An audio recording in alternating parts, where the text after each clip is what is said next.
নমস্কার বন্ধুরা, রসে বসে বাঙালি উইথ ফুড ব্লগে আপনাদের জানাই স্বাগতম। আজকে আমি বানাবো কারি পাতা আলুর দম।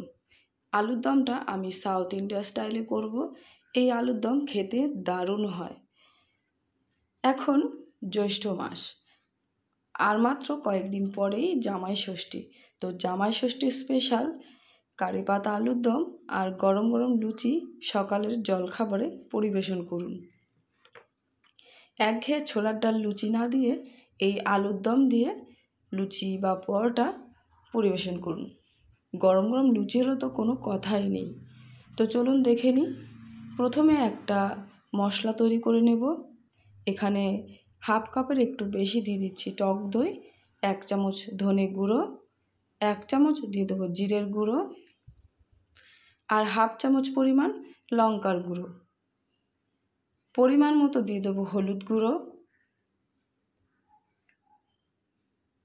এইবার সব কিছু একসাথে মিশিয়ে ভালো করে একটা মিশ্রণ তৈরি করে নেব। এই মশলার মিশ্রণটা আলুর দমের গ্রেভির টেস্টটা বাড়াতে জাদুর মতো কাজ করবে। তো এটাকে রেখে দেব। আর এইদিকে আমি আলুগুলোকে কেটে আগে থেকেই সেদ্ধ করে নিয়েছি। এবার একটা ফ্রাই প্যান বসিয়ে দিয়েছি। পরিমাণ মতো তেল দিয়ে তেলটাকে ভালো করে সারা কড়াইয়ে মাখিয়ে নেব, যাতে আলু ভাজার সময় কড়াইয়ের মধ্যে লেগে না যায়। তেলটা ভালো করে গরম করে এবার আলুগুলো ভেজে নেব লবণ আর হলুদ দিয়ে। রসে বসে বাঙালি উইথ ফুড ব্লগ চ্যানেলটিকে সাবস্ক্রাইব করে আমার পাশে থাকবেন, আর পাশে থাকা বেল আইকনটিকে প্রেস করে রাখবেন, যাতে পরবর্তী নতুন ভিডিও সবার আগে আপনার কাছে পৌঁছে যায়। লবণ আর হলুদ দিয়ে আলুটাকে বেশ ভালো করে ভেজে নেব। আর অবশ্যই লো ফ্লেমে আলুগুলোকে ভেজে তুলে নিতে হবে, যাতে পুড়ে না যায়। আলুগুলো ভাজা হয়ে গেছে, এবার আমি তুলে নেব। এবার সব আলুগুলো তুলে নিচ্ছি। এই আলুর দম দেখতে যতটা সুন্দর হয়, খেতেও ততটাই দারুণ হয়। অবশ্যই এইভাবে একবার ট্রাই করে দেখবেন, দারুণ হয় খেতে। তো দেখুন আলু ভাজাগুলো সব তুলে নিয়েছি। ওই তেলেই দিয়ে দেবো 2 শুকনো লঙ্কা ফোড়ন, 2 তেজপাতা আর গোটা গরম মশলা।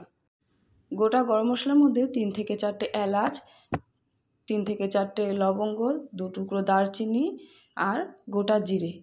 ভালো করে ফোড়নটাকে একটু ভেজে কিছুটা পরিমাণ দিয়ে দিলাম কারি পাতা। আলুর দমের মেন এই কারি পাতার টেস্টটাই কিন্তু দারুণ হয় খেতে, আর খুব সুন্দর একটা গন্ধ বেরোয়। তো কারি পাতাটা ভাজা হয়ে গেলে তারপর দিয়ে দেবো এখানে 2 মিডিয়াম সাইজের পেঁয়াজ কেটে নিয়েছি। একটু লবণ দিয়ে ভেজে নেব।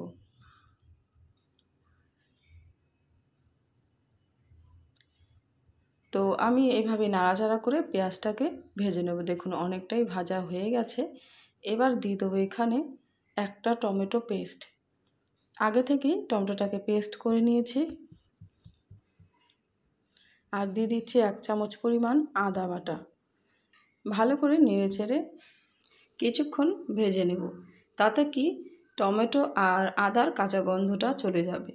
এবার দিয়ে দেবো সেই মশলার মিশ্রণটা, যেটা আমি আগে থেকেই তৈরি করে রেখেছি।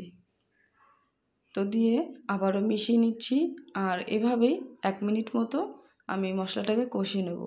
ওই মশলার বাটিটা ধুয়ে একটু দিয়ে দিলাম জল। এই মশলাটা ভালো করে কষিয়ে নেব, যতক্ষণ তেল বেরোনো পর্যন্ত আমি মশলাটাকে কষিয়ে নেব।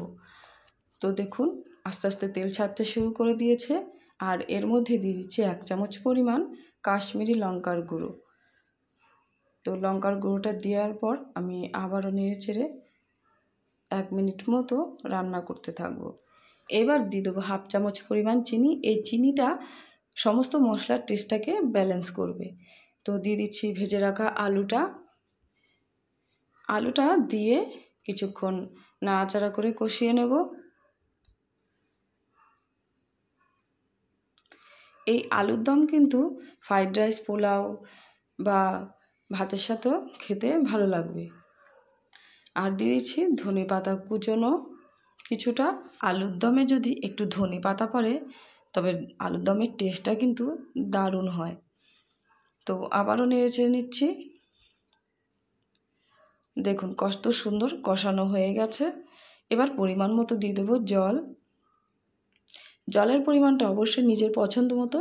গ্রেভি যদি ঘন করা হয় তাহলে অল্প পরিমাণ জল দেবেন, আর যদি একটু পাতলা করা হয় তবে জলের পরিমাণটা একটু বেশি দেওয়া যেতে পারে। তো আমি আমার ইচ্ছে মতো, আমার পছন্দ মতো আমি জল দিয়ে কিছুক্ষণ ফুটিয়ে নেব।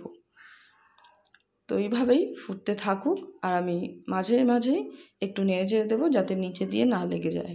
তো এইভাবেই আমি 6 থেকে 7 মিনিট পর্যন্ত ফুটিয়ে নেব, একদমই লো টু মিডিয়াম ফ্লেমে।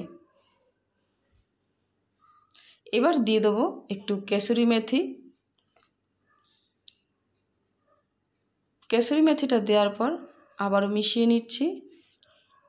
মিশিয়ে নেওয়ার পর আমি একটু লবণ চেক করে নেব। আলু ভাজা আর পেঁয়াজের মধ্যে একটু লবণ দিয়েছিলাম, আমি কিন্তু আর কোনো লবণ দিইনি, তাই টেস্টটা দেখে আমি একটু লবণ দিয়ে দিলাম, আর দিয়ে দিলাম একটু গরম মশলার গুঁড়ো। ব্যাস একদম রেডি। এবার ভালো করে নেড়ে চেড়ে মিশিয়ে আবারও 1 মিনিট মতো ফুটিয়ে নিলেই রেডি কারি পাতার আলুর দম।